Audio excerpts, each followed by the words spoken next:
This class. I am Tokwe Moteri, the tutor for History 300 level course in History.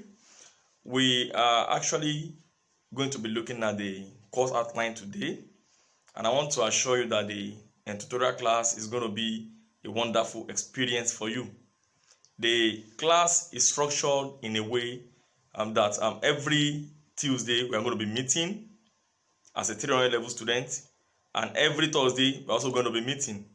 The time has been sent to your Google Classroom. At First Class Online Tutorials, I want you to know that this week is totally free for everybody to attend. The Zoom classroom will be coming up tomorrow for everybody, and so for those in 300 level, I expect you to join the Zoom live class. The payment should start coming in so that by Saturday it would have been added to the full session in the class. In this tutorial, you are going to be doing some works that is quite unique. Apart from you learning those things you have learned in the school, personally I'll be taking you those areas that you think are a bit tough in history. The Google Classroom, you'll be having experiences there that you actually have to download materials and the courses that you'll be doing over time. The payment is 480 naira per week for every student, so I expect you to start paying from next week.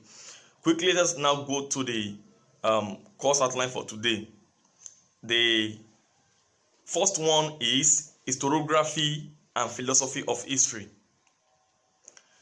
Historiography and philosophy of history. You are familiar with the term historiography by now. In your 200 level, you should have done something on historiography. Historiography is the art and science of writing history.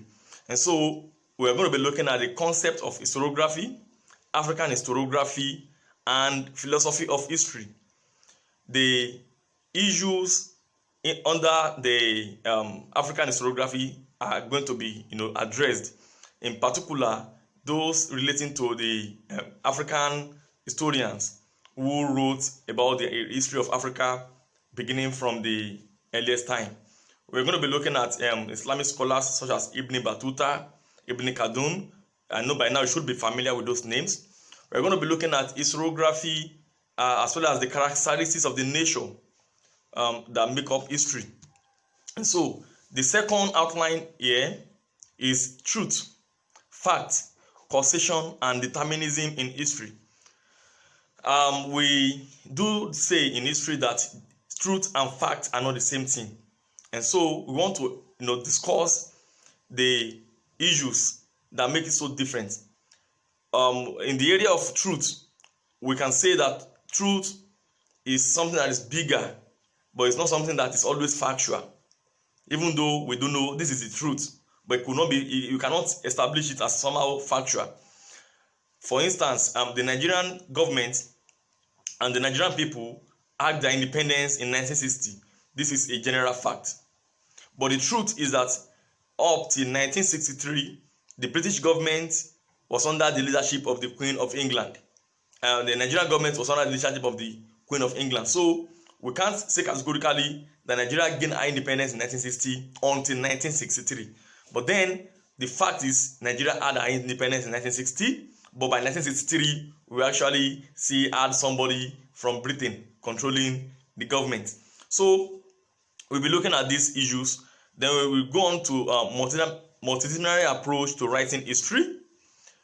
Here we want to look at the various departments that are quite unique to historical research.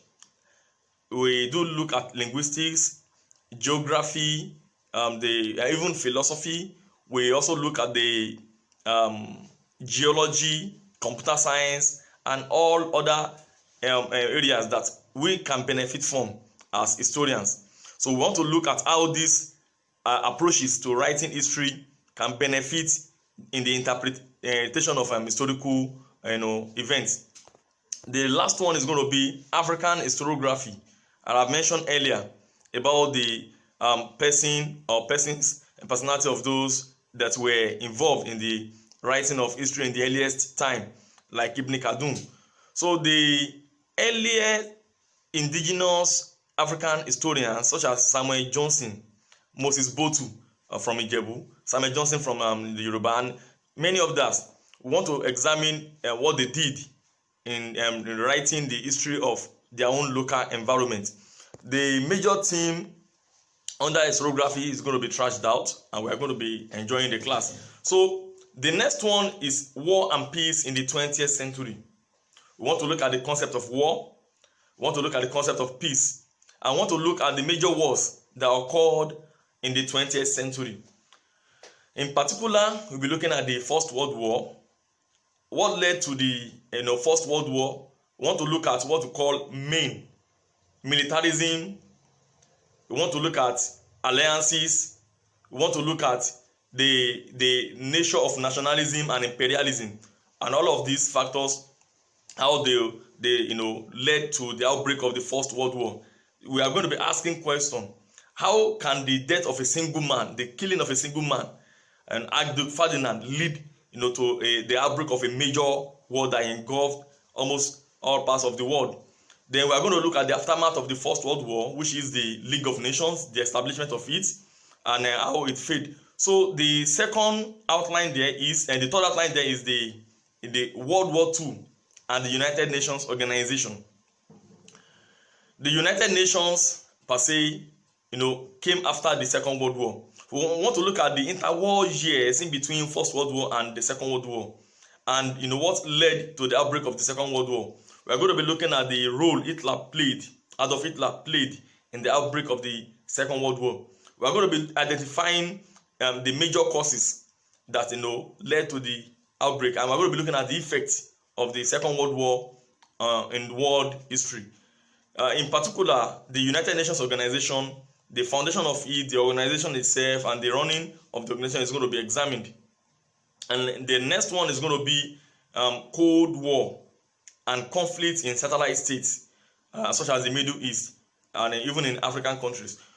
We want to see how the Cold War, even though it was not a major war, why is it called a Cold War? Can a war be cold?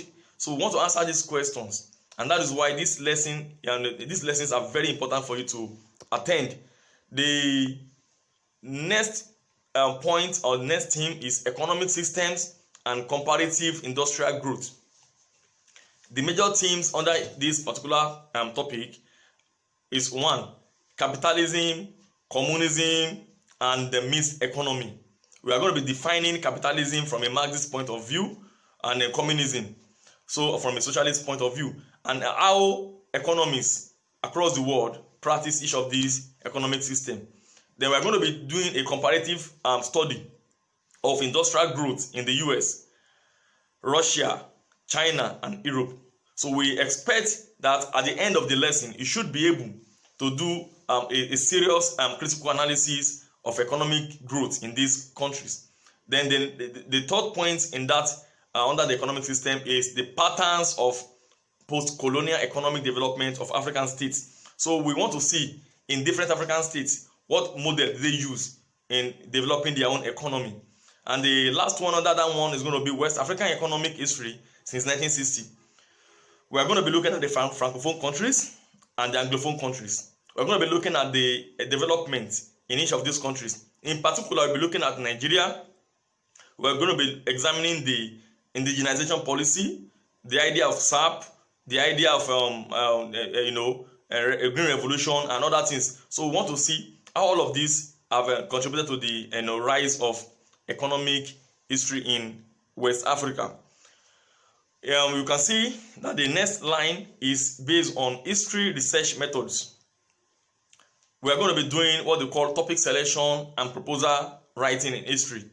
How do you select your topic? And this is must you set before you set out your own topic. What areas of history would you like to work on?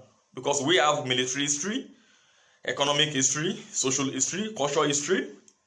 We have a vast area of history. Even today, we now have medical history. We have, for someone who wants to study COVID-19, it means you are going into what they call medical history. So for some of us, who are coming up to, we are specializing now in digital history.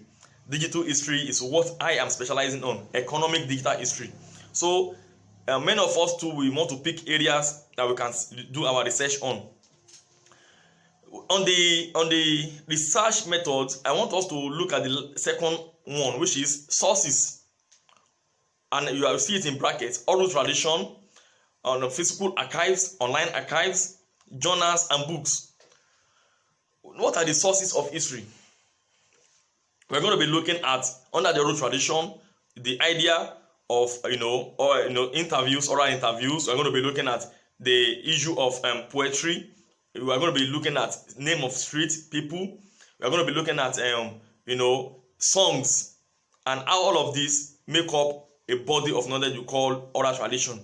Then we're going to be looking at the written sources, and under the written sources, we expect that we are actually going to be looking at the materials in terms of, there are some paintings that has been done in time past on walls, on grounds, on rocks. We want to see how all of this help us to reinterpret the past. So we're going to be looking at written sources also in terms of journal articles and books, and then archival documents. These are also written sources. Now we have what they call online archives. Online archives, the website, for instance, like archives.org, artitrust.org. So these are websites now that are coming up to digitize materials that were already available in the archives. So that are already available in the archives. So we want to see how all of this, we can make use of them to do our own research. The third point on that line is method of data analysis in history. What method do historians use to analyze their data? In most cases, historians use content analytical method. So we want to see how historians have been using this. We want to see the method in terms of data collection, in terms of data interpretation, in terms of their presentation to the general public.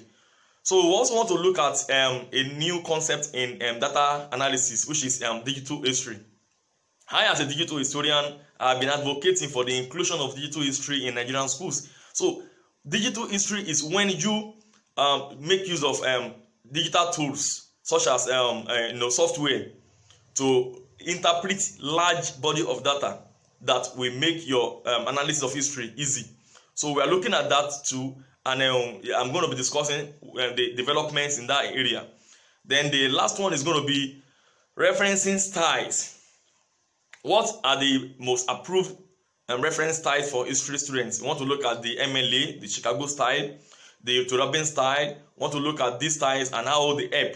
Then also, I will teach you how to do reference generation in Microsoft Word, as well as how to make use of Zotero to generate your references. Lastly, we want to look at the foreign policy analysis and the theories of international relations. Under this particular theme, we are going to examine the concept and approaches to foreign policy analysis.